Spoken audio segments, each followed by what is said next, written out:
On this episode of Building Men, Whatever It Takes, an interview with Joel Glotfelty.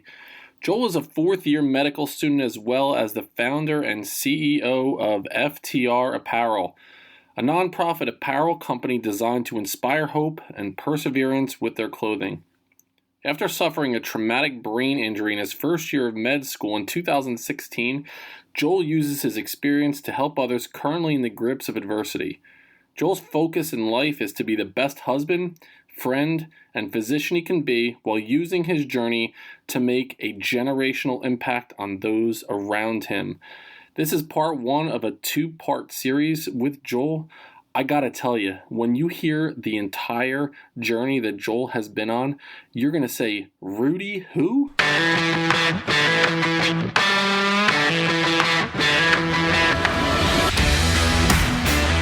Welcome to the Building Men podcast. I'm your host, Dennis Meralda.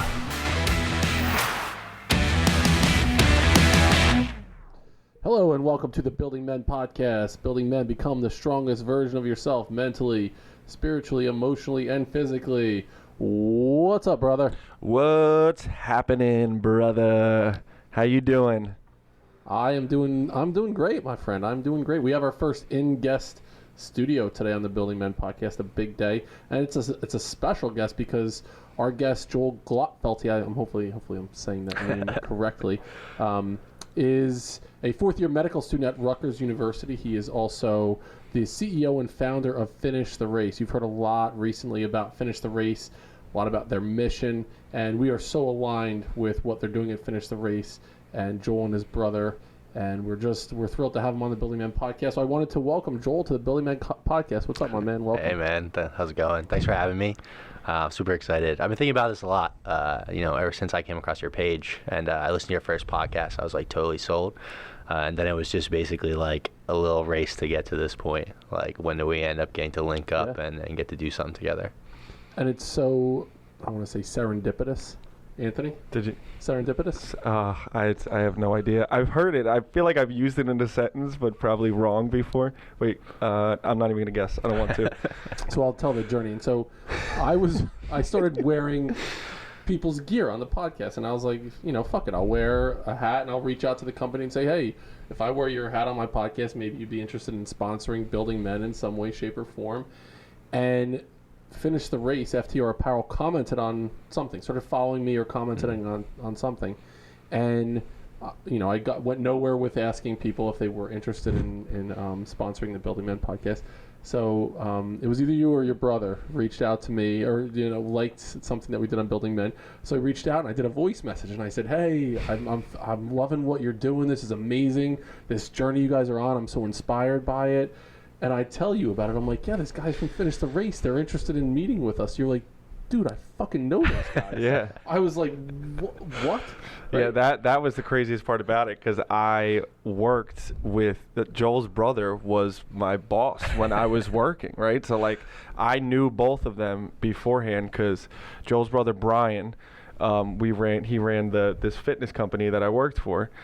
And I worked underneath him at the school that I was at. And then Joel came along, I guess it was my last year or 2 years when I was working there. And you were working with me for a year, man. So I met you. And then we did fantasy football together. And we were so I knew both of them. And all of a sudden you were like, hey, I found these guys. I was like, dude, they're I found these guys. I know them. Yeah. But the fact that you found them without me introducing him, that's how I felt like that was meant to be there. Serendipity. So that's what serendipity is. So can you explain it in a definition? So it's basically the universe is conspiring in your favor. Things are happening that it puts everything in the synchronicities. It's pretty much putting things in the exact right spot that they're supposed to be without us realizing it. It's pretty much happening in that really magical way. So it's like when it's like when your hair looks a certain way, you get out of the shower and you're like, wow, that's serendipitous. So that's what I would say to that. Okay. Well, wow. So a lot of nonsense goes on here, Joel. So thank you again for being on the Building Men podcast. Now we'll kind of get into it a little bit. When me, you and my brother went out one night and we were just kind of shooting the shit talking about, the synchronicities between Building Men and Finish the Race and, brothers that are working together in that capacity. And you start talking about your journey and I was like, this is amazing. We need to get you on the podcast. You need to share your story because you've had so many ups and downs on your journey, and now to be where you are, it's a truly inspirational story. So why don't you take us back to, again, we talked, as we were getting ready to go, I'm so inspired by the hero's journey, and you've been on a couple of them in the course of your life so far, and I'm really interested. So start with us, maybe in your middle and high school kind of years, and, how it went in that point, and how, bring us to where you're in college, or, you're interested in going to college. Why don't you start there with us, Joel? Yeah, absolutely. I always like to work in the fact that I was homeschooled, and I thought that, listening to you guys talk about serendipity and synchronicities, or whatever you said, is a good segue to that. I believe you guys had Mike England on here, and he used the synchronicities a little bit, and I was listening, and I was like, man, when I'm on there, the vocab's going to be, like, way less than that, because in homeschool, I don't remember them, like, teaching us words and stuff. So that's not my strength. But, so, we were all, we grew up in a pretty tight-knit, it's actually like a pretty religious household, and my parents wanted to homeschool us. So even up to middle school, we were all homeschooled.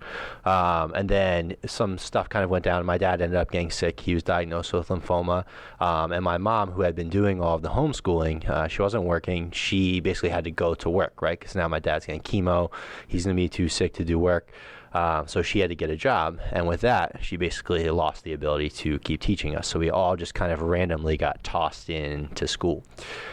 So at that point, I think Brian was in 8th grade. I actually got held back. I got put into 5th grade because I was going to be really small. I'm like one of those borderline birthdays. So, we started that with basically, like, I had no idea what's going on. I had been teaching myself stuff, working at home. And I think when you do that, you kind of develop this idea that maybe you are better than you are at stuff. Like, in school at home, I was crushing it. I was, top in your class. Right. I was Mr. Gifted and Talented, and so I didn't have any. You were the smartest fucking 5th grader there ever was in your homeschool. Exactly, man. So, I didn't have any gauge for what the rest of the world was like. And I think, that kind of awakening was kind of the start of this journey where things just started to really snowball on me as I got to school, and right away, because of some test scores I had from some like national tests you had to take as homeschoolers, they threw me in this like gifted and talented program, and these kids are just way ahead of me. They're so smart, they're bright, they know math, and like I have no idea what's going on, and I start to realize like, I don't belong here. So I kind of leaned into that as like a young kid, really having my confidence challenged academically for the first time.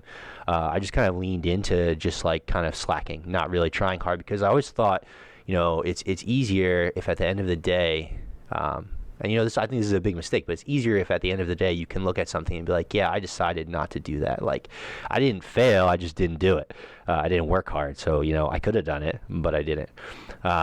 So that started to kind of happen all the way through school. My grades just kept going down and down, to the point that in high school, I remember my mom used to have this thing where when I would get a D on my report card, which happened all the time, I would get grounded until my next set of grades would come out, and I couldn't do anything, couldn't go anywhere, couldn't hang out with friends.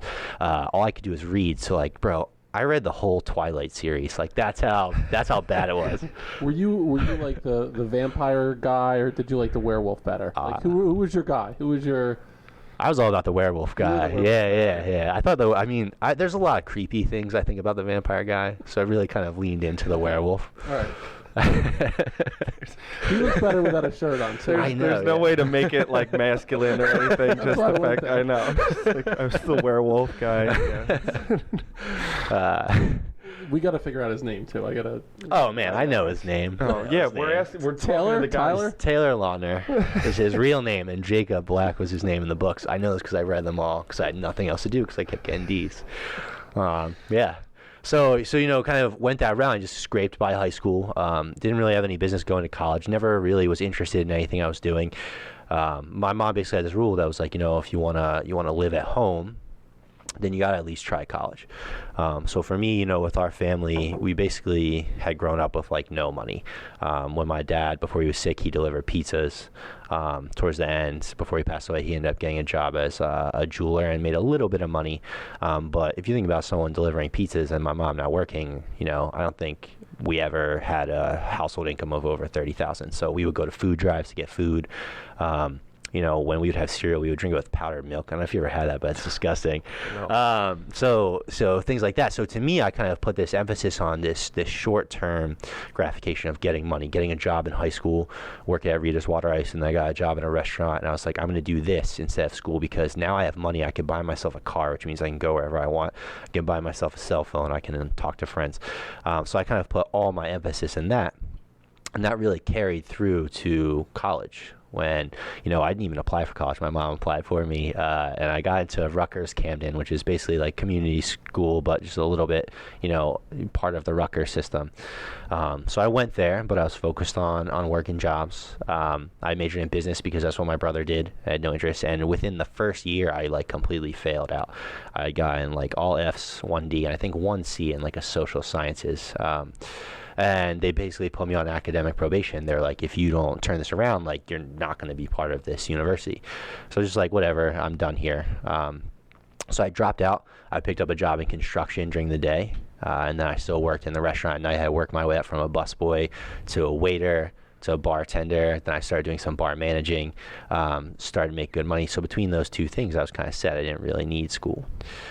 So a year went by, and my mom was basically like, hey, the house rule still stays. If you want to live here, that's fine. You can live here as long as you want, but I want you to at least try going to school. So I was like, you know what, whatever, I'll go back. But my focus was never on academics, right? Because again, where we kind of grew up, we always were trying to survive.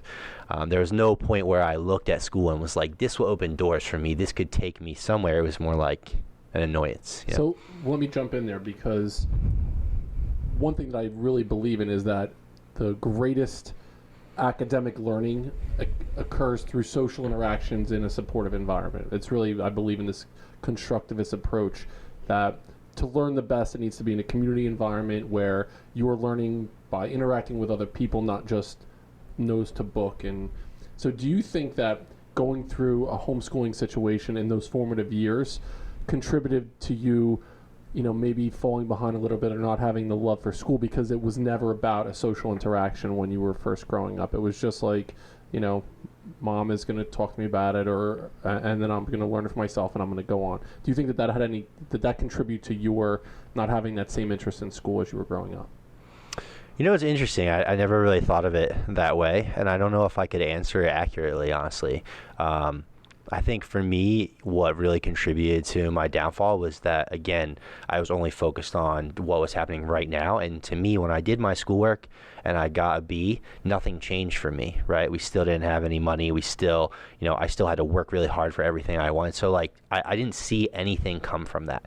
And I had never been in a position where I was able to look forward and see kind of what could happen. It was always let me just survive today, right? I'll get enough money that I can get myself something today that, we'll feel secure, we'll feel safe, and then I'll worry about tomorrow, when tomorrow happens. And it's really interesting because I came across this one speaker, and he was referencing this study where they kind of mixed the neighborhood with low socioeconomic status with high socioeconomic status. And this has been something I've kind of held on to forever. And the concept was that by kids in this environment that were part of the lower socioeconomic status, they would see these really large houses and this fancy lifestyle. And when you first think about it, you're thinking that would kind of be crippling, right? How do you grow up next to that? You feel defeated. You have nothing. But in actuality, what they were seeing was that these kids were tending to do better in school. They were tending to go further in their high school education, their college education, and then their careers, because they had an image of what their life could be. So instead of the negative of this is unfair, they have this, I have nothing, I'm getting beat down by these people that have less money, they were really oh, that could be me, and I'm going to make sure I get there. So how do I get there? I'm going to kind of do what they did.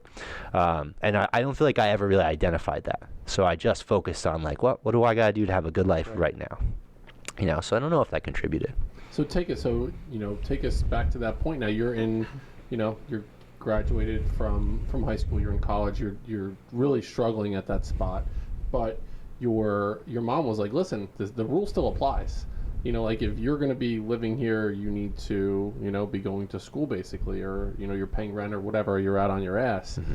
So what happened then? So talk to us, keep going with that story now. So, my mom always had this way of just putting the fear of God in us, and it would always be by just dangling our living situation in front of us, right? Like, it was never like, if you don't do this, you're going to get grounded. It was like, well, you could find somewhere else to live. So I'm terrified, right? I'm 19 years old. I have a little bit of money. I actually made more money than, anyone in my family had at that point, but, like, not enough to go. I don't know how to live on my own. I'm basically like a little kid still. So I'm like, you know what, fine. Like, I just got to find something I'm interested in. And I kept holding on to this concept that, like, I could be great, I just don't want to, right? So I was like, I'll do something. At that point, I had become obsessed with the gym. When I graduated high school, when I got to high school, I was like 5'4".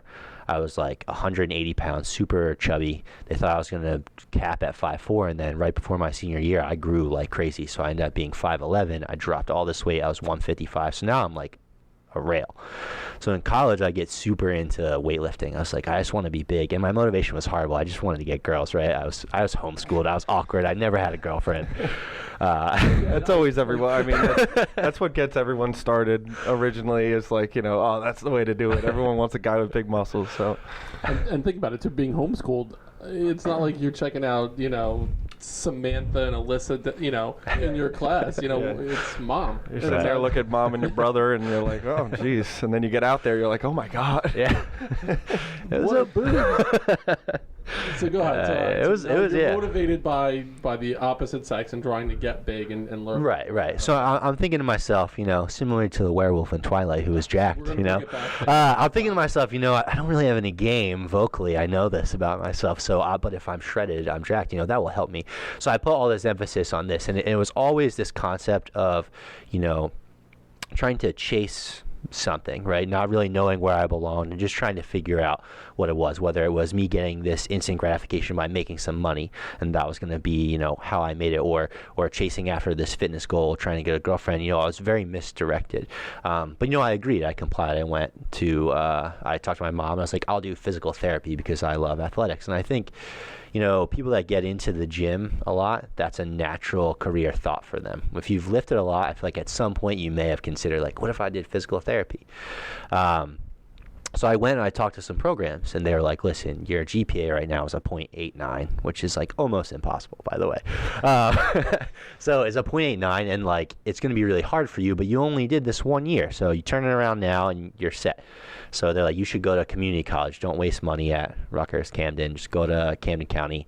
So I sign up there. I take like biology, pre-calc, which, is usually a high school course, but I didn't make it through pre-calc in high school. So I took pre-calc and a couple other things. And, I got a little bit part of the way in, and the same thing, the motivation just wasn't there. It wasn't really what I was passionate about. I wasn't interested. So I probably went to the first like 3 or 4 classes, and then I just stopped going.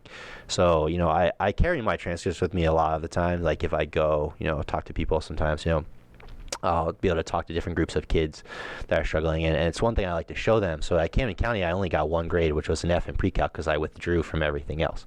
So now I'm back into like, well, I tried a little bit, but it's not for me. So I pull out. But I did appease my mom enough to be able to stay living. So again, pouring all of my time and effort into working out and making some money. And I didn't realize that I was like right on the cusp of things starting to actually like get really crazy. Things were starting to really change. So a little bit after that next summer, now I'm in one of the best shapes of my life. Since I was a kid, I've been obsessed with football. I never played it down in my life, but I just loved it.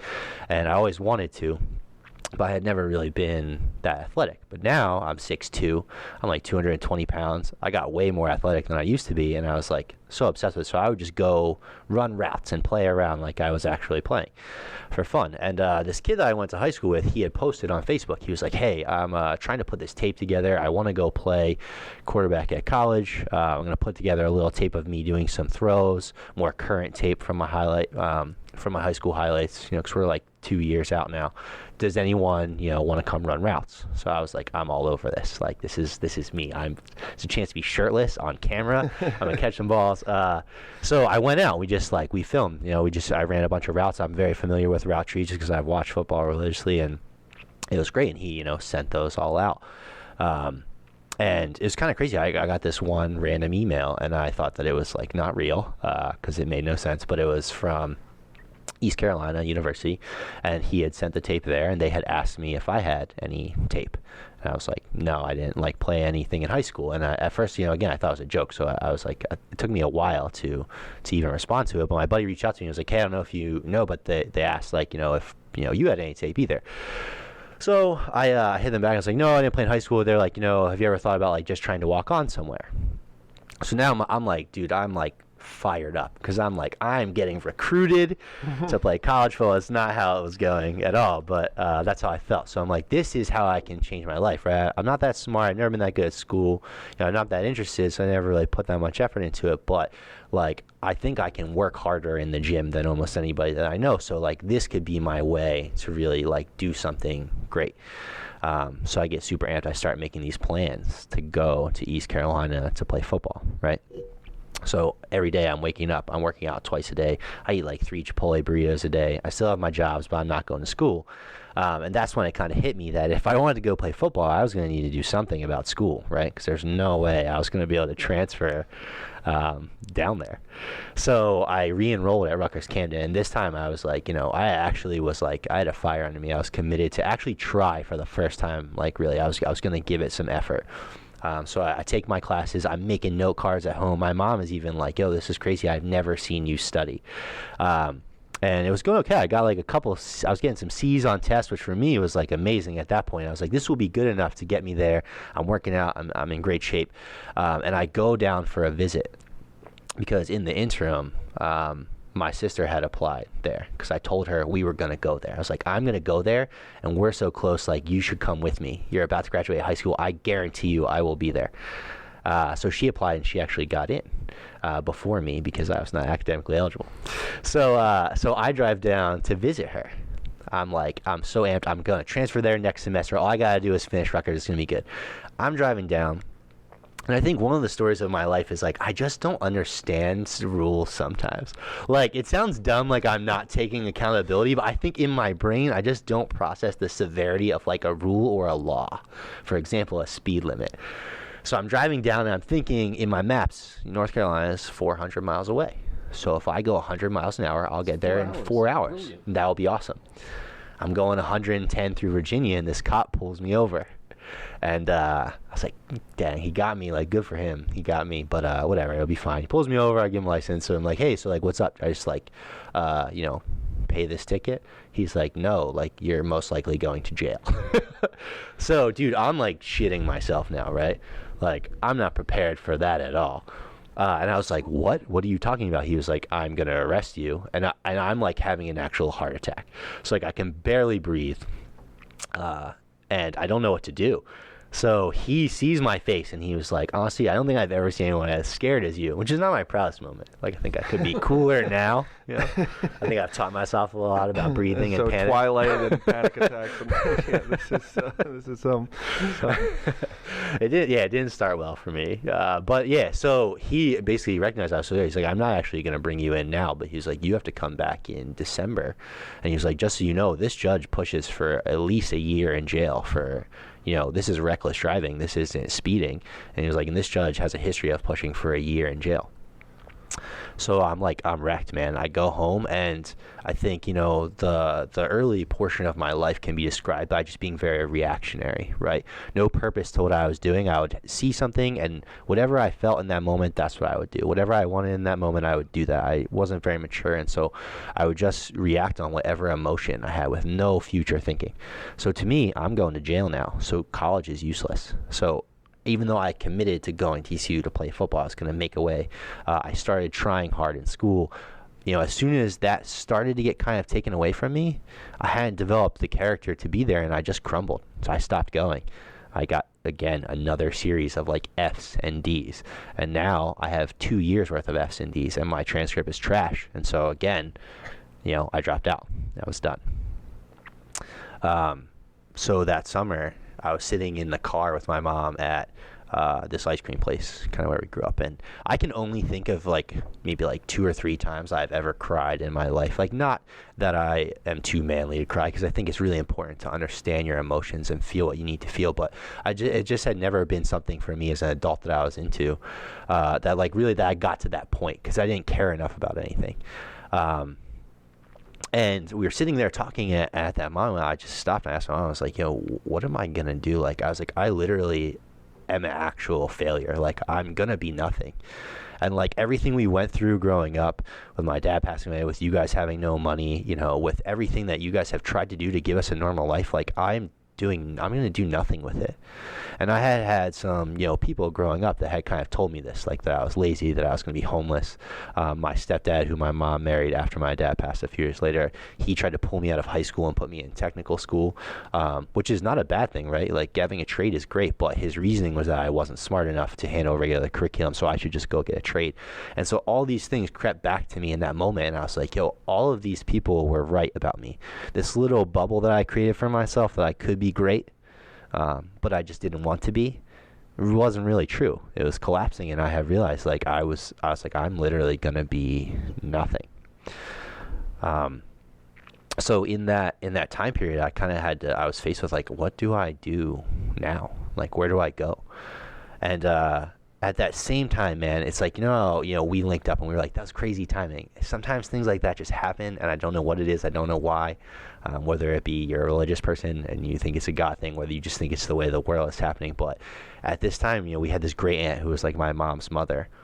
She came to live with my mom, and basically, like, it got revealed that she had like $1 million. And like, she was like, I will literally give Joel money to just go to North Carolina, just move there, like go to school and just see if he can turn this around. So I like thought about it really hard, right? I'm now at like one of the lowest spots I've been at that point in my life. And I was like, you know, I feel like I am an actual failure now, and I don't really want to go because I'm not going to do anything. So I'll just stay in my restaurant job, safe. But I don't know if you guys have ever had anything where like sometimes you can't sleep because there's just like some unrest in you, right? And I had that issue where I felt like I couldn't rest, I couldn't sleep, and it was because like something just didn't feel like I knew that if I stayed there, that was actually the end for me. I was never going anywhere. I would work construction forever, which is okay, but I hated it. I hated being dirty and sweating. As we've learned from my Twilight thing, I'm not really like, you know, Mr. Manly. But, you know, it just wasn't the life that I want. I didn't want to be have such a physical demanding lifestyle just to barely make it. And I couldn't rest on this idea. And so I started thinking about it. I was like, you know, whether I can say that at that point I was a failure or not, one thing I know is I had never put myself in a position where like I will straight up drown if I don't succeed, because I always had a cushion, right? If you think about this whole story, one of the threads in the story is at the end of the day, I'd be like, oh, Mom, sorry, can't go to school. I had a place to live. At that point, I had food to eat. I didn't pay any rent, so all the money I made at my job, I just did whatever I wanted with. I was really comfortable, and there was no chance of me drowning there, right? I had complete security. So I think that like that was one of my first steps towards growing, like as a man, was to be like, if I'm going to do anything, and maybe I won't, like maybe I will completely fail, but I have to be in a position where like I straight up will drown on my own if I don't do that. So I was like, what I'm going to do for that then is I'm going to move. I don't know anything. I'm not even in ECU. They rejected me. I applied twice already. They said, no, I can't get into the school. I have no plans. I have no job down there. I have nothing to do. I just have a little bit of money to move down there. But I was like, I'm just going to go and we're going to figure it out. So I get down there. You know, my sister's already down there. It's nice. Have a familiar face. You're good. So my sister's down there already, so I know at least one person. I go down there and I was like, I'm gonna be, you know, like one characteristic I think that I've always had is, even though I never directed it properly, I have a little bit of like an obsessive personality. If I decide something, if I latch on something, like I will go after that thing until like I am actually dead. But I always directed in like video games. I wanted to be the best Madden player in the world, and I was like a top 10 Madden player for PS3 for a while, and that's where I put all my time in, right? So it's like I knew that if I could do this thing, like if I could really attack something, I could do it. Right. So I did that with ECU. I was like, you you throw on motivational speakers and you start listening to them and you're like all amped up. You're like, yeah. Like what, you just go every day. Like old people always say, like you walk in with it for a job application, you just keep going in, they'll give it to you eventually. And our generation is like, that's absolute crap. But for me at ECU, I was like, I will be so annoying that they have to let me in.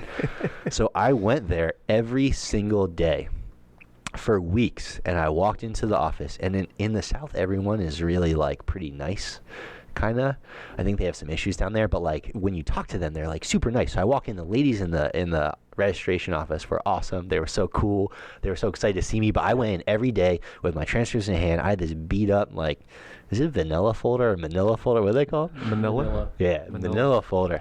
Yeah, I'm gonna be a doctor, everyone. Yeah. So, I had this beat up manila. Spoiler alert. Yeah. Yeah, I had this beat up manila folder, and I went in there every day, and I was like, hey, I am trying really hard to change my entire life, and not just mine, but like my family's life. And to do that, I need to play football here. I was still stuck on this idea that I was going to play, and I was like, I need to play football here to do that. And so I need to get in. So like, can I get in? They're like, that's not how it works. Hey, that's not how any of this works. They're like, You're like, can I rub your back? Like, I'll give you a foot rub. I'll pop my shirt off when the Did you see what my body looks like? You know how much time I've spent in the gym? Trust me. I'll do anything. Yeah. So, we kind of had fun about that. And then when I came in, it was like, they were really cool. Like one day, one lady literally had some food, like lunch there waiting for me. And we just kind of chatted. She's like, listen, like you still have to apply. This is not the way. And I honestly, it's been so long. I don't remember if it was like 3 weeks to 4 weeks, whatever. But at one point, one of the deans of admissions, she like pops her head out the door. And she's like, all right, like, just come into my office. So I get my old folder. I go in there, I sit down, and she was like, I have now heard about you a lot, right? She was like, we've never talked, but the office ladies talk about you all the time. I've literally heard your voice because you're kind of loud. It's like, you come in here all the time and ask to get in. And she was like, and you've showed up literally every single day. So she was like, at this point, you're like kind of getting on my nerves. And I was like, yes, that was the plan.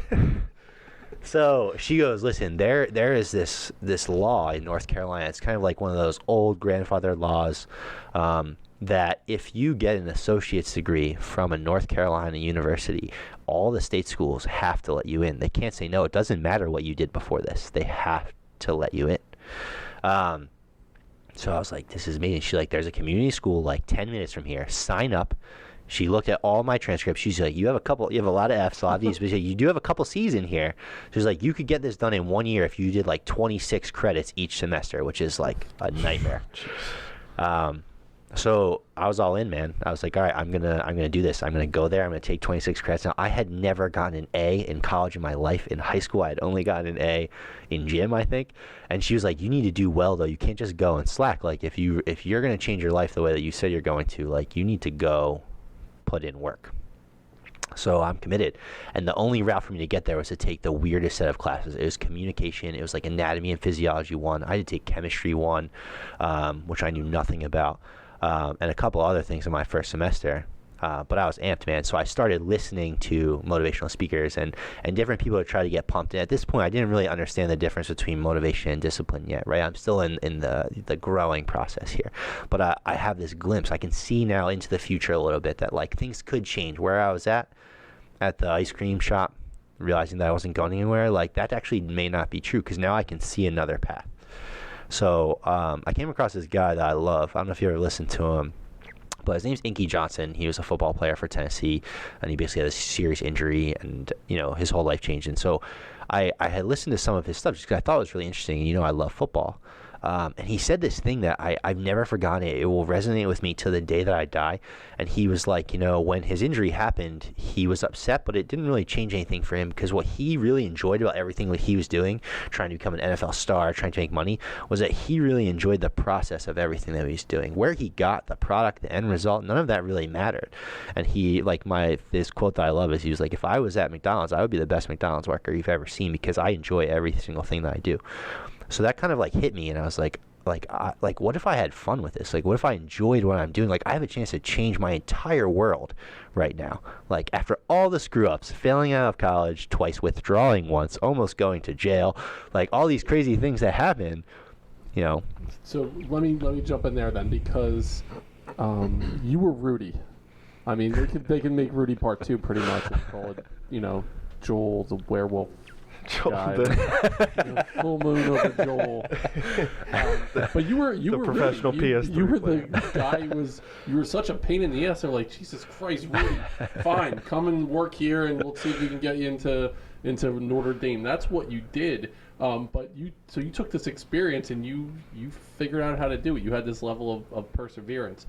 But I'm also interested. You said avoiding jail. I don't want to like gloss over that part of it. So as you're going to community college and taking fucking 8 classes a semester, people bitch about taking 5 classes a semester. You were taking at least 8, so some of them were. And going from not being able to handle what you were doing before, like which was, you're doing the bare minimum there, and then not showing up, and then getting to literally the most amount of classes you could possibly fit into a schedule. It's like it's unbelievable. Yeah, I had to get a special permission to even take that many classes. And so you're taking these 8 classes, but this spot in Virginia where you were going 180 miles an hour, and that's still looming over your head. So close the loop on that. Like, how did that resolve itself before we continue with East Carolina? It's tough because, this journey's been so long that, I definitely glossed over that to try to move forward. But I actually did get it resolved before I went to East Carolina, which was good because, I had basically failed Rutgers again because of this. And then what I learned was that by being so reactionary, I was reacting to something that never happened yet. And so I actually learned a great lesson from this. And so I failed out of Rutgers for the second time because I was going to jail for a year. But I got a lawyer. Because I was making money in the restaurant and construction. I got a lawyer. He told me, bring some character witnesses. I brought 3 character witnesses down with me. I wore a suit, which, I didn't even own. And I got there, and basically, to be honest, I think I benefited from the fact that I looked like a normal, productive member of society. Because there was no reason. He literally had sent other people to jail that day. And he was like... I got up there and I had told him, I was like, look, I'm trying to change my life. I went back to school. I was doing all those things. I had my pastor come up and he was like, look, yes, this is a goofball, but he's not a bad kid. And my stepdad came up. And so people were kind of talking on my behalf. And the judge was like, listen, I need to make sure that you learn a lesson here.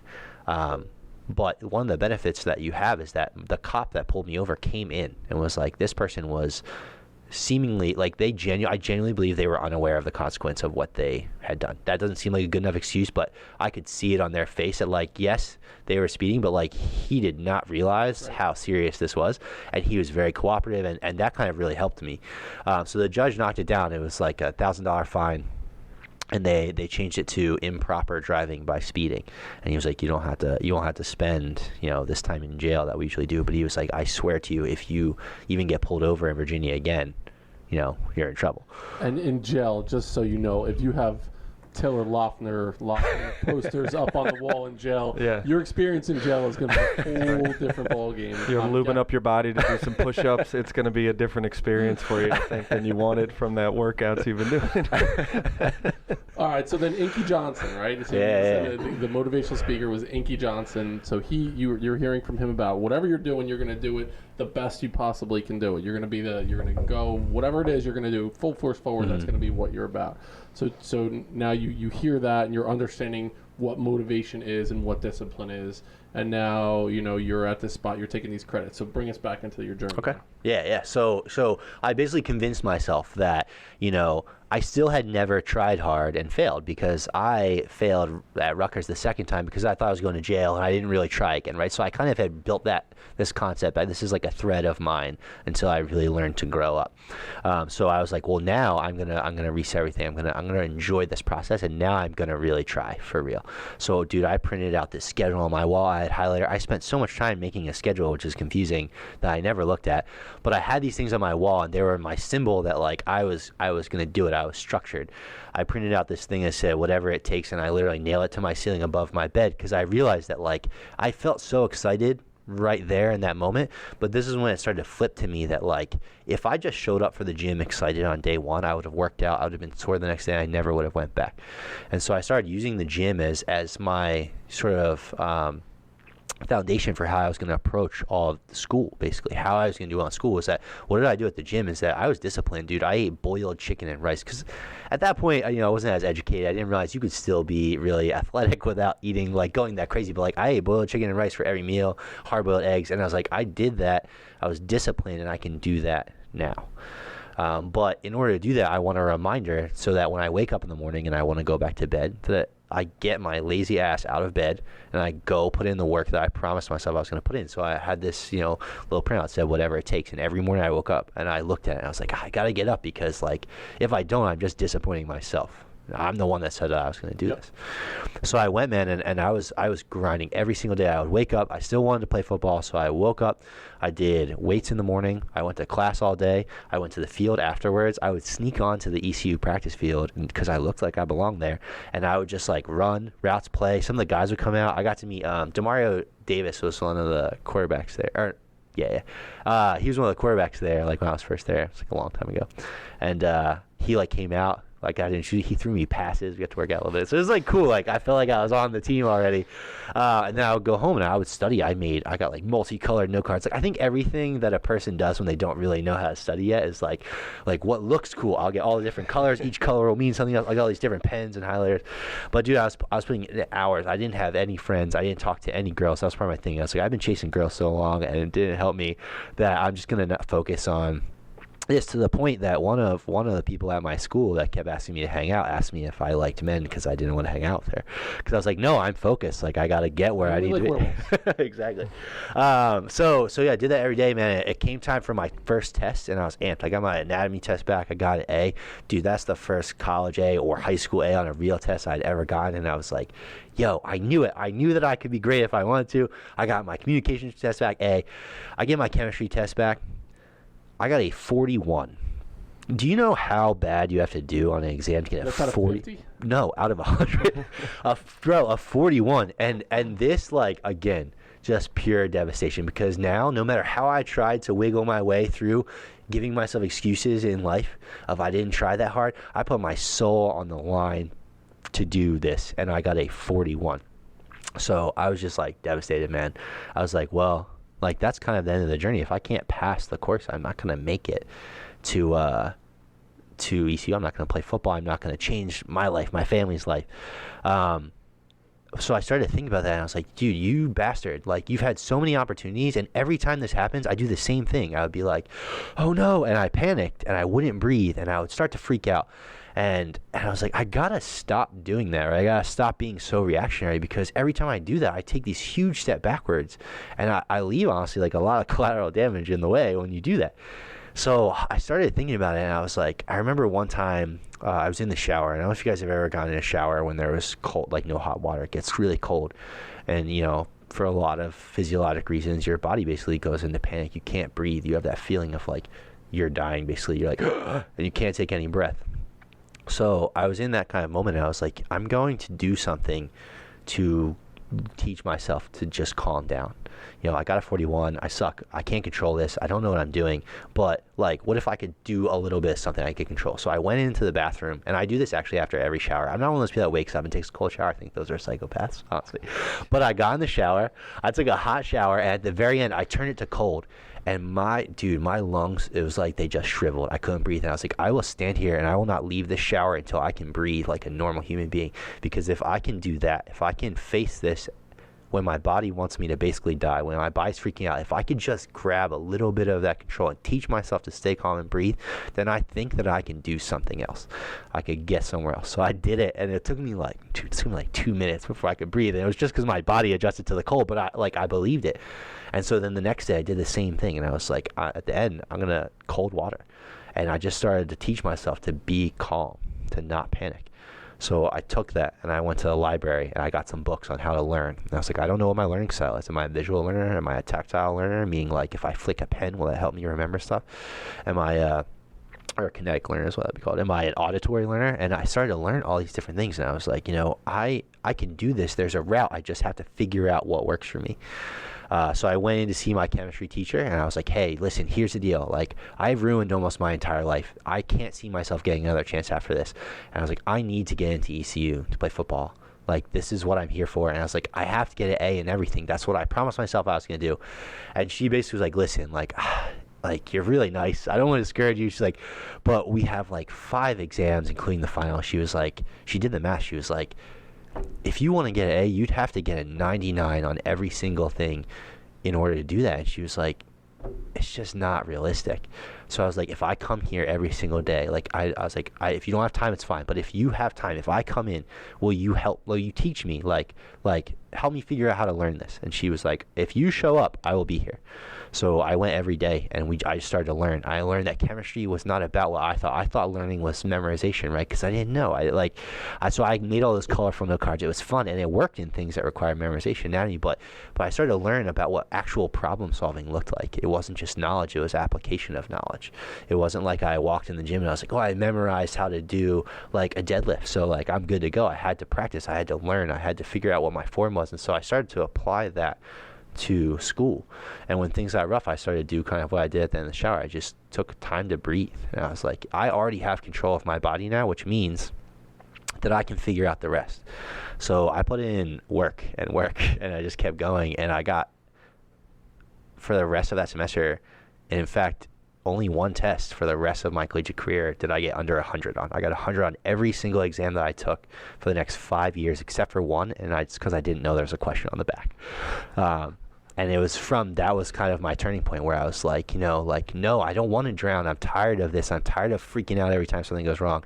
I don't want to be homeless like people told me I was going to be. Like, yeah. I don't want to be someone that couldn't handle curriculum, and now it's on me. I only have myself to disappoint here. And I promised myself I was going to do something. So, I just lived that and breathed that, and just kept working. And all of a sudden, it just started to work, man. So, that got all hundreds after that. Are you still in communication with your chemistry teacher? Yes, actually I am. Yeah, I talk to her pretty like every once in a while, like holidays and stuff. It's crazy because you would think that would be like the most important person in my life, but it wasn't until ECU where I met like one of my best friends now. It's like my life mentor and is also a chemistry teacher. But I always reach out to her. Like, when I got into med school, I sent her this huge note, and I was like, this was literally like you changed all of this. And she was obviously so great. She's like, oh, you put in the work. But it's like, no, you don't understand. Like, you invested in something when I had given no reason, right? I had failed out twice. I had withdrawn. I was failing again. And so with no evidence to the contrary, you still invested in what I was telling you that I could do if I just had the chance. So, yeah, I love getting to reach out and talk to her. And so now to get, spoiler alert, you don't get another grade under 100 for the rest of your collegiate career. So talk to us now from that point, applying to ECU. Yeah, man, things are good. So from there, it was easy. When they saw what happened there, I had, 50-something credits in 1 year, and they were all A's. I didn't even have to do any work. They let me right in. I got in. I was, so set. I was super excited to play football, but now I had gotten really passionate about chemistry, right? Because I went to war for that grade. And so I started to love it. I was like, man, this is so awesome. I was so excited. So I kind of wanted to do that. And when I started doing really well at school and sciences, I was doing good at anatomy, I was doing good at biology, I was doing chemistry. I was like, yo, what if, I know at one point I thought about being a physical therapist, but I was like, what if I could be a doctor, right? So one of the parts of the story that we didn't really talk about, and I know it's kind of, jumping back in time, but when my dad was diagnosed with lymphoma, we still had no money. Our insurance was garbage. We went to whatever doctor we could find, and they misdiagnosed him with the wrong one. And he got treated for the wrong cancer for 3 years. My mom, I don't know how she did it, man. I have to ask her. I don't know if she took out a loan or something to go get him another doctor. And this doctor was like, why didn't they do these tests? This isn't the right cancer. So they figured out it was wrong, and they started treating him the right way. And he was responding, but all his organs had shut down. So he passed away. And it was really just because he didn't get the right diagnosis, right? We didn't have the resources to do that. So, I started to think about it. I never in my life thought about being a doctor, but I also didn't think I was smart enough. And now I was like, I'm pulling hundreds in hard classes. I was like, what if I could be the person that makes sure that does not happen to someone, right? To create resources for people that don't have resources, to be able to make sure that someone's looking at a patient with enough care that they're not going to let them fall through the cracks.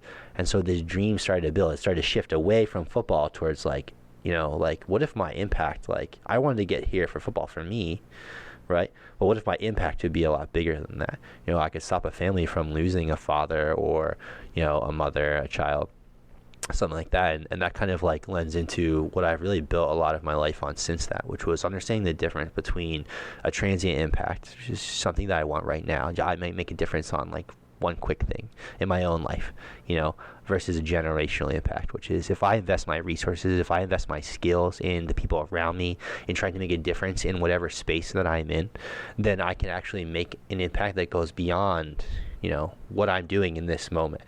And then that's when I started to really shift towards wanting to be, a doctor, a physician, because I felt like that was going to be a really great avenue for me to make some sort of difference. Because the story to get there, maybe that could inspire some other kid, that was born in Camden, New Jersey, and didn't have any money and wasn't doing well, to be like, wait, hold on, that guy did it, so I can do it. And I've listened to a lot of your guys' stuff, so I know at one point you guys talked about the guy that broke the 4-minute mile barrier. There are all these stories out there of you see it, one person do it, then you can do it. And so I was like, I will try to be that then. So I get at TCU, dude, I'm amped.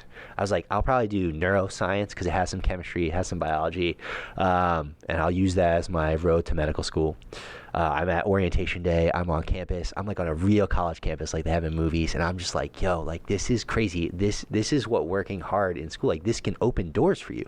I made it. I'm here. And I was like, I'm gonna go neuroscience, and just like how I always do in my life, I met a cute girl. And I was like, she's like, oh, what are you doing? And I was like, I don't know. I'm just walking around. She's like, oh, let's walk around together. Yeah. So I was like, where are you going? Because it was time to go to wherever your major was. And she's like, oh, I'm going to biochemistry. I was like, that's crazy. Me too. So I was like, well, I don't need neuroscience. I'll just change later. So I got some lessons you don't learn until later. I had not learned that lesson yet, right? So good. I love that so much. So I go into biochemistry. And it was a great experience because I had an advisor in biochemistry. And I think, early in my life when I was really trying to change things, I think I made a mistake that a lot of us can, because it's very powerful, is to use negative emotions, like a negative motivator, right? If someone telling you can't do something, you'd be like, well, I'm going to show you. And it's super powerful, right? You can actually do a lot with that. And I think some people probably like that approach. And I used it at this time. So I went into biochem. I had this advisor. This dude looked like he was from The Grinch, the Who's. He looked exactly like that. Yeah. So I'll never forget this guy's name or his face. I sit down. I'm like, I want to go to medical school. My dude starts cracking up laughing. And I was like, I'm pretty uncomfortable now. Why are you laughing? This is weird. And he's like, so he's like, was this at the front of the class, you're doing? Oh no, thankfully no. Okay. Yeah, I thought it was tell me about yourself. I want to go to medical school. And then he starts busting up laughing. Yeah. I'm like, holy shit. That's where we had a drop of Robert De Niro from Cape Fear. Yeah. Where he's laughing like a psychopath. Yeah, exactly. That would have been perfect for that. So this was a little bit later. So I made it through orientation. I followed that girl around for a little bit, and then fast forward, we get to go meet with our advisors to make our schedules. So at this point, it's one-on-one. He has my transcripts, and again, he starts laughing at this concept that, I'm going to go to medical school. So I kind of try to figure out. He's like, listen, so far what you've done is kind of cool, right? It's fun, it's a cute story. The man said it was a cute story. And he's like, it's a cute story. He's like, but look, you've only succeeded at a community college. He's like, do you know how many people I could throw in a community college and could pull A's in all their classes? He's like, this is a major 4-year institution. He's like, if I were you, I would switch to something like English or communications. That's not as science heavy, and you can still do something with it, but might not be as academically challenging, because med school you have to get all A's. And I was like, dude, who is this guy? So I started thinking about it. I was like, man, this has happened to me before. And I even told him that. I was like, what's funny is this has happened to me before. My stepdad wanted me to not be in high school because I wasn't smart enough. And I was like, and now I'm here. It took me a long time to get here, but I'm here. So I was like, I don't really care what you say. And I was like, and actually, I don't even want you as an advisor. I'll make my own schedule, and I'm going to do it. And I was like, not only am I going to do it, now I'm going to go after 3 degrees. I'm going to try for 2 to 3 degrees of the hardest classes I can think of, because I'll show med schools if they want to laugh that I attacked this. I was not afraid. I didn't take easy courses. I went at the hardest courses I could find, and I'm going to get an A in every single one of them. So I went down the biochem route. I started signing up for those. I started signing up for all the hard chemistry classes too, because there's some overlap. And I was like, maybe I'll do this both. I'll get chemistry, I'll get some biochem. And I started off, hit the ground running. Same strategy I had used at that Pitt Community College was that I woke up, whatever it takes, right above my head, and I got up and I was like, at this point, like, there's blood in the water for me, right? Like, it's not only like I conceptually think I could be somewhere, now I can see it. I could see myself walking into med school, and I was like, at that point, I believe this so hard, it does not matter what anyone says to me. And I think that's something that's like really powerful, right? I talk to my wife about this sometimes if she's, struggling with studying or where she wants to go or what she wants to do with her medical journey. Is like, I promise you that if you can see yourself there, like, it doesn't matter what anybody else thinks. I literally guarantee you that you'll get there, because I have done that. I have seen it. So I saw myself walking into med school, man. I just took that with me and just started getting A after A after A, and it was just going amazing. And I kind of felt like I had arrived. I was there. Things were going great. One of the chairs of the chemistry department reached out to me and was like, hey, like, I think you should really consider not just doing like a bachelor's of arts in chemistry, but like get a bachelor in science in chemistry, because like you're now scoring well on like national exams. You're in like one of the highest percentiles. So I met with her, and she was great. This is actually like one of my best friends now. She's like one of my biggest life mentors, and she kind of helped guide me through, this process of adding this second degree, and just kept going, man. So things are going great, and my journey is kind of like these things will just keep popping up that try to kind of like knock you down. So in my junior year, all of a sudden I couldn't get financial aid. So it's like, no one in my family has any money. I now can't get loans for school. And it's like, I had worked so hard for like, it was like 3 years now. And now they're like, you're not going to be able to come here because you can't afford it. I can't get any aid. I don't know what to do. So I was like, again, though, that same concept of like, I could still see myself walking into med school, which means that there's a way. So I got 4 part-time jobs. And while I was doing the chemistry and the biochemistry, I just worked them, man. I was a personal trainer at a gym called Fitness Connection. I was like the school's lead tutor for physics, chemistry, biochemistry, and anatomy. I started doing this other tutoring, like the little tutoring centers that they have places. I got a job there. And then I did like private personal training where I like went to people's houses and did that. And for like 45 or 50 hours a week, I was just like working. And then every other time I was just studying, doing everything. So didn't really have time for anything, and just made enough money, man, to get through, paid for school, didn't have to take any like loans for that, and just kind of kept showing up. So it was just grinding, because at that point, again, I could see where I wanted to be. And because I could see it, I knew that I could find a way. I just had to keep putting in the work to get there. So, that kind of led to this like crazy point where like, I had failed out of school and I was going nowhere, and I was going to be a failure. To fast forward 5 years, now I get to graduate with a dual Bachelor of Science in biochemistry and chemistry. I get to speak at my graduation. I got into medical school at Rutgers. It was the first place I applied to. I got an interview right away. They called me 2 days later and they're like, you're in. And so like, I'm literally like on top of the world right now, right? Like if you think about, my whole concept of finish the race, which I know we'll talk about, like that race was over for me. I made it. Like I achieved my goal. I did everything I was going to say. And it was kind of poetic because I went home. I was super excited. I went to one of my buddy's house, and his dad is someone I've been really close with my whole life. And, we were kind of celebrating, and he kind of pulled me aside, and he was like, look, this is so great. Like, it's so awesome that you are on top of the world. And he's like, I just want to tell you something like that I've learned as a man. He's like, you'll have these moments where you're on top of the world, but he's like, you're not always going to stay there. He was like, it never works that way. So he was like, enjoy where you're at, but he was like, just be mindful that like this may not always feel this way.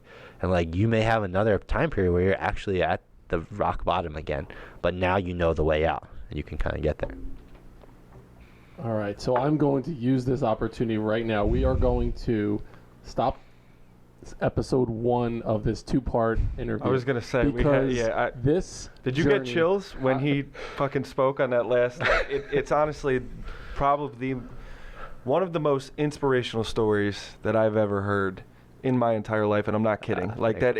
Seriously, I really mean that. And what I loved, what you spoke about, is it's combining the idea that people talk about with manifestation, right? Where that's like the visualization of the whole thing, but applying that to just getting off your ass and doing the work in order to get it. You can't just believe it. You have to be it. You have to be like, no, if that's going to happen, then I still need to take all these steps to get there. And that was like the most, again, that's where you're combining both of these thought processes where you can see it and then you're also doing all the work to get there because you can see it, because it's already happened.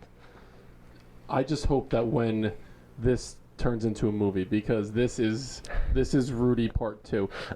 And for the audience that's listening or watching this right now, this is just the tip of the iceberg with this man's journey. We mentioned the hero's journey, that you had 2 hero's journeys that you've been on in your life. This was the first one, so we just came to the conclusion of the first hero's journey, and you just wove us through this web of unbelievable stories of perseverance, where there were so many times in your life that you were down and you gave up on yourself, and there was something that happened that you were like, you know what, I'm going to keep going a little bit further. I'm just going to keep going that one step further. Whatever it was, the series of events that happened, someone in your life that you heard a message at the specific time. But what a great point, Anthony, about it's that combination of believing that there is this, larger power, that something is helping you, that if you believe it, if you see it, that things will go in your direction. But you can't just leave it there. I can't just see myself. I always have to put in the work. I have to wake up every morning. I have to look up on the ceiling to that message that I write for myself. I need to understand that if I'm going to get to where I need to go, it needs to start with me doing the actual work myself. Believe in it, and then also do it at the same time. Yeah. And that was like when it was almost like the same thing where you felt when you were in bed and you were just going to go back to being a waiter, and you said something felt a little like, you felt like if you stayed there, this was going to be your life. It was over. And you knew that moment, like it was just this internal feeling that you had that you needed to get out.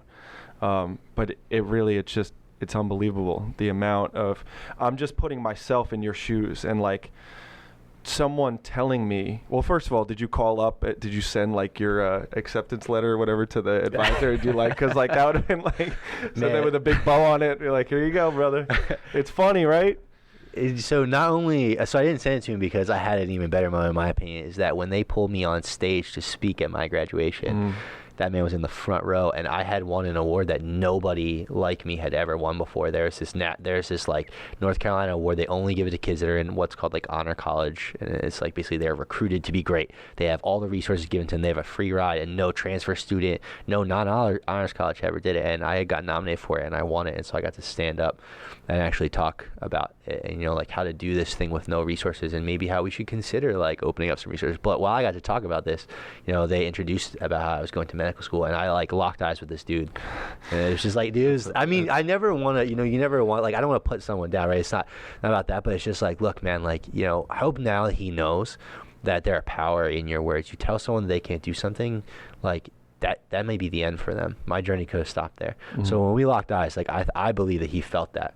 Like, yo, watch what you say to people, because, like, yes, I took this negative motivation and turned it around, but, like, you have the power to change somebody's life. If you supported me there, I still would have done just as good, right?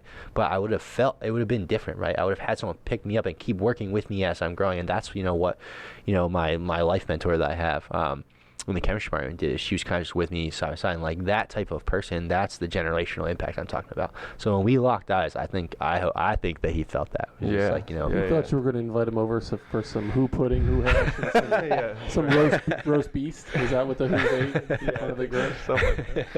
So this is part one of a two-part, at least a two-part. I mean, who knows? Between now and the time that we record part 2, you might have another adventure that we have a third hero's journey that we need to talk about. But like I mentioned, part 2 will be a must listen after people understand your journey, where it started from, where you got to, and then how you had to rebuild all over again. So as a spoiler, part 2 is even more interesting than part 1. We haven't recorded it yet, but I just see where it's going. So before we get to the second part of your hero's journey, right now, where can people find you, Joel? Tell the Building Men audience where they can find you. All right, so if they hear part 1, they're like, I need to find this man. Yeah. Right now, you can find me on Instagram. So there's 2 options. You can go to my personal one, which is just Joel.Glotfelty. You can also go to the FTR Apparel Inc. Instagram, and I control both of those. So if you send me a DM, that's fine. I would say you can email me, but spelling my name can be difficult. So my email is just Joel.Glotfelty@gmail. But all of those things I check really regularly. So if you ever have any questions, you want to chat, or like honestly, one of my favorite things is to be able to talk to. I regularly talk to students that are coming up that are struggling and haven't had academic success and are kind of frustrated because people around them don't believe in them, and we talk all the time. So even if you're just listening to that and you're in that spot and you're like, yo, like I've jacked up my life, like and you just want to chat about it, like I've lived this, and I've found that, you can do a lot by just showing up. So you can always reach out for whatever you want. And we'll put all of that information in the show notes so people don't have to go to school on how to spell your last name. I'm wondering who's going to play you in the movie that made for the movie of this. Yeah. What actor is going to play you? You got to go to Taylor. So I want. Right? I don't know. I mean, Maybe I want Henry Cavill if he's not too old. Yeah, that would be nice. I feel like I've tried to model my build after Superman. So. Oh God, I would love to have him play. and we're going to be an integral part in this movie here. So who you got going for you? You got that's going to play me? Are you going to play yourself? Well, so is it right now, like in this moment? Because I feel like I would want. I'd probably want Bradley Cooper to play me. Yeah, that's I really, yeah. So I feel like I could see Bradley Cooper playing you, and I was thinking more of like a cross between Johnny Depp and Orlando Bloom for you. Why do I have like the most sensitive like? Whatever, you know what? Sensitive fella. Yeah, who cares? They're both sexy, right? You're not allowed to. Whatever. I don't take offense to anything. If you told me you read the whole Twilight series, it's fine. All right. So what we'll do is we will publish this as part one of a 2-part episode with Joel. And thank you so much for being on the Building Men podcast. You can find Building Men on Instagram, building.men, buildingmencoach@gmail.com. We're on YouTube as well. Everything is on the Building Men Instagram page. Under the link tree, we'll put all the information about Joel and Finish the Race up there. You got to stay tuned. You got to check out part 2 because part 2 it's going to get absolutely crazy. If you think part 1 was crazy, wait until you hear part 2 of this episode. Go a step further than you thought you can go today. Joel, any last words, my man? It's kind of what I always try to say now is, just keep showing up. Like, no matter what you're facing, you accomplish way more than you think by just physical presence. Just show up where you need to be. If you're not doing the best, it's okay. Just keep showing up. And see where you want to be and hold on to that no matter what happens. And if that's all you take away from this, then I think that's awesome. Anthony, any last words? Nope. All right, well said. We will see you next time on Building Men.